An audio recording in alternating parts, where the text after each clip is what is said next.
Hey everyone, it's Chira, and today is Wiccan Wednesday. So for today's video, I'm going to be talking about my 5 magical must-haves. It's just basically things you can't live without. So let's see, the first one are my decks. They are my Oracle and Tarot deck, and the first one I have here is by Doreen Virtue, is the Magical Unicorns Oracle deck. And they're different from a tarot deck, mainly because on this, it actually has the words written down at the bottom and the card and what it says at the top.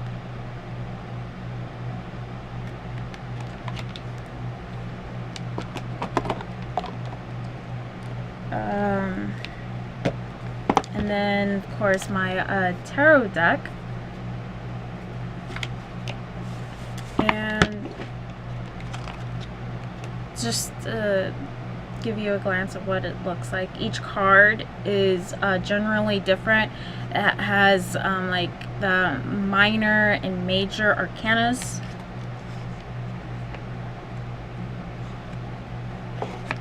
So those are that. Second is incense.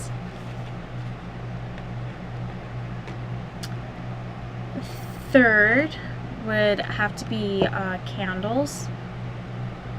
If I'm not like sitting down meditating in my practice, I always will have either incense burning or candles burning, just to kind of know that it is, how do I put it? Like, it is like my practice, my religion. For the cards, they play like a major role, because I do a lot of divination, and for the Oracle and Tarot decks, I'm able to give readings to other people. If I want a short answer to a question I'm having a concern about, I will turn to the cards. The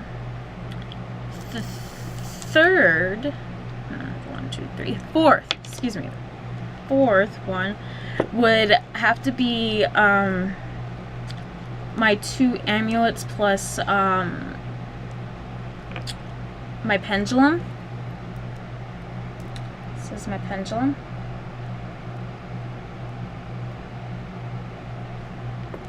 And then my 2 amulets are a quartz, kind of a wand crystal,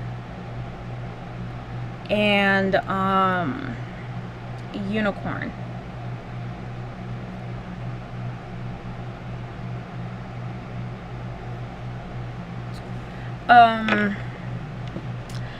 Now for the pendulum, this is a great way to get a yes, no, maybe quick and short answer if you really don't want to refer to the cards. Pendulums like this are seriously easy to take with you. You can just put it in your purse and you're good to go, versus the cards, which, you know, of course, they're big and bulky, heavy. So when I'm usually like out and about, I will take this with me, and I do have like a small like card that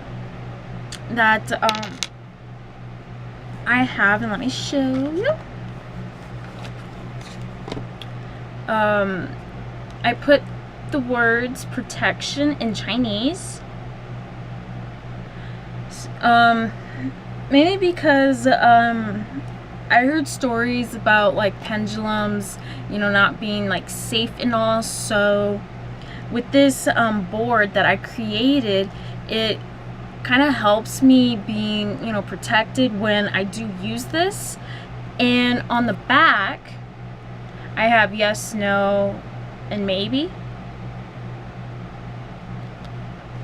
Because I hear stories that sometimes things can, you know, go awry, you know, just not go right. And I guess it depends on the person and who uses it. If a person that is not experienced and doesn't know what they're doing, it can go wrong for them, versus a person who's experienced and knows what they're doing will go right. So yeah, and my last one would have to be my Book of Shadows. I have 3 Book of Shadows. This one is my very first one. It's just a journal that I bought at Barnes & Noble. And this was like my, I would have to say my teen Book of Shadows.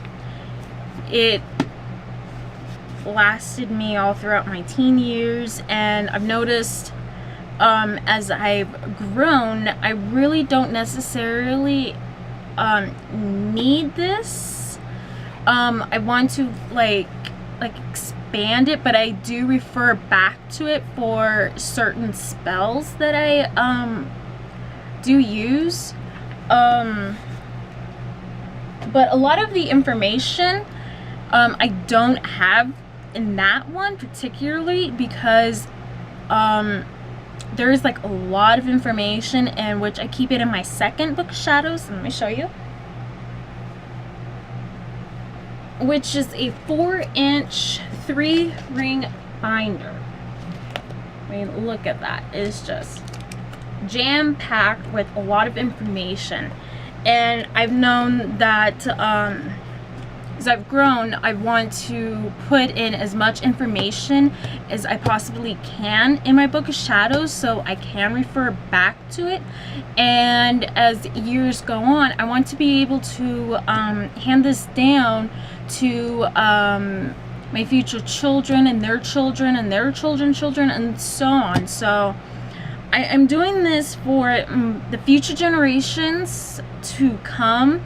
It would just basically be a Bible that they can come to again and again. Kind of like Charmed. You know, they have like this big book that has been passed down from generation to generation. It's the same principle. And my last one is my travel Book of Shadows, which is this one, this simple journal that I got from Walmart. And what's different between this and the other 2 journals is what I put in here are stuff that